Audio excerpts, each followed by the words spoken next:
తెలంగాణ రాజకీయాల్లో విషాదం చోటు చేసుకుంది. మాజీ ఎమ్మెల్యే తెలంగాణ ఉద్యమకారుడు పెద్ది సుదర్శన్ రెడ్డి కన్నుమూశారు. గుండెపోటుతో యశోద ఆసుపత్రిలో చేరిన ఆయన గత 5 రోజులుగా చికిత్స పొందుతూ అర్ధరాత్రి 12 గంటల 51 నిమిషాలకు తుది శ్వాస విడిచారు. ఆయన భౌతికాయాన్ని హైదరాబాద్ నుంచి స్వస్థలం వరంగల్ జిల్లా నల్లబెల్లికి తరలించారు.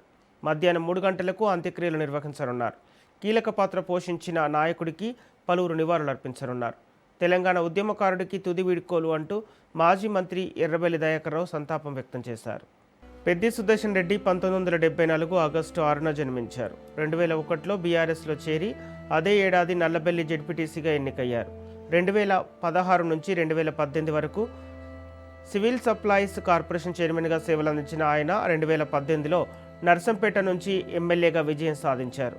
వరంగల్ జిల్లాలో బీఆర్ఎస్ను బలోపేతం చేయడంలో పెద్ది సుదర్శన్ రెడ్డి కీలక పాత్ర పోషించారు. భారీ బహిరంగ సభల నిర్వహణలో దిట్టగా పేరు తెచ్చుకున్నారు. దాదాపు 10 ఏళ్ల పాటు బీఆర్ఎస్ జిల్లా అధ్యక్షుడిగా బాధ్యతలు నిర్వహించి పార్టీ అభివృద్ధికి విశేషంగా కృషి చేశారు. ఆయన మరణంతో తెలంగాణ రాజకీయాల్లో ఒక కీలక నాయకుడిని కోల్పోయినట్లు పలువురు అభిప్రాయపడుతున్నారు.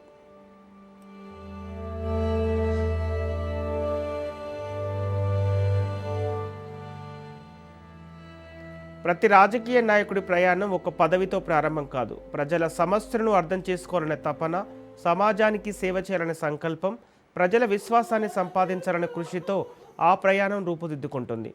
నర్సంపేట రాజకీయాల్లో తనకంటూ ప్రత్యేక గుర్తింపు పొందిన పెద్ది సుదర్శన్ రెడ్డి రాజకీయ ప్రస్థానం కూడా అలాంటి ప్రజా ప్రస్థానమే.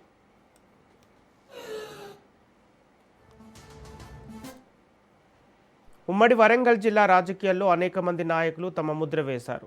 ఆ వరుసలో నర్సంపేట నియోజకవర్గ ప్రజలతో సన్నిహిత సంబంధాలు ఏర్పరచుకొని గ్రామీణ సమస్యలను రాజకీయ చర్చల్లో ప్రధాన అంశంగా నిలబెట్టిన నాయకుడిగా పెద్ది సుదర్శన్ రెడ్డి పేరు వినిపిస్తోంది.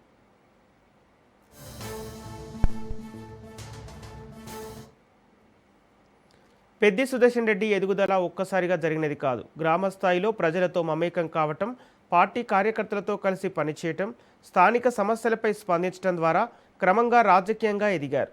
ప్రజల మధ్య తిరుగుతూ వారి అవసరాలను అర్థం చేసుకోవటం ఆయన నాయకత్వానికి పునాదిగా నిలిచింది. తెలంగాణ రాష్ట్ర సాధన ఉద్యమం రాష్ట్ర రాజకీయాలను ప్రభావితం చేసిన కాలంలో ఉద్యమ భావజాలానికి అనుగుణంగా పార్టీ కార్యక్రమాల్లో ఆయన చురుగ్గా పాల్గొన్నారు. గ్రామాల్లో నిర్వహించిన సమావేశాలు, ప్రజా చైతన్య కార్యక్రమాలు, కార్యకర్తల సమన్వయం వంటి అంశాల్లో ఆయన పాత్రకు గుర్తింపు లభించింది.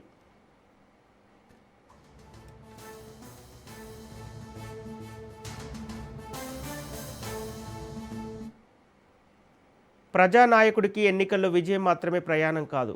ప్రజల ఇళ్లకు వెళ్ళి వారి కష్టసుఖాల్లో భాగస్వామి కావటం, సమస్యలు విని అధికారుల దృష్టికి తీసుకెళ్లటం, కార్యకర్తలతో నిరంతరం సంబంధం కొనసాగించడం వంటి లక్షణాలు ఆయన రాజకీయ జీవితంలో ప్రధానంగా కనిపించాయి. రాజకీయాల్లో ప్రత్యర్థులు ఉండటం సహజం. అయినప్పటికీ ప్రజాస్వామ్య విలువలను గౌరవిస్తూ తన రాజకీయ ప్రయాణాన్ని కొనసాగించడం ఆయన ప్రత్యేకత. నర్సంపేటలో జరిగిన ఎన్నికలు ఆయనకు విజయాలు మాత్రమే కాదు, పరాజయాల ద్వారా మరింత ప్రజల మధ్యకు వెళ్లే అవకాశాన్ని కూడా ఇచ్చాయి.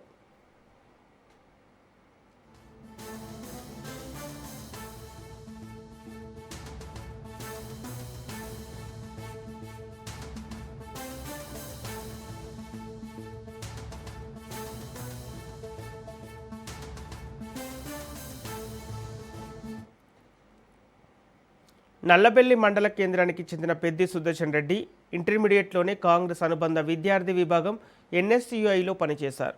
అనంతరం గ్రామ మండల స్థాయిలో కాంగ్రెస్ యువజన విభాగానికి అధ్యక్షుడిగా వ్యవహరించారు. ఆ తర్వాత నల్లబెల్లి మండలం కాంగ్రెస్ అధ్యక్షుడిగా, దుగ్గొండి బ్లాక్ కాంగ్రెస్ అధ్యక్షుడిగా ఎన్నికయ్యారు. 1998లో యూత్ కాంగ్రెస్ జిల్లా అధ్యక్షుడిగా ఎన్నికయ్యారు.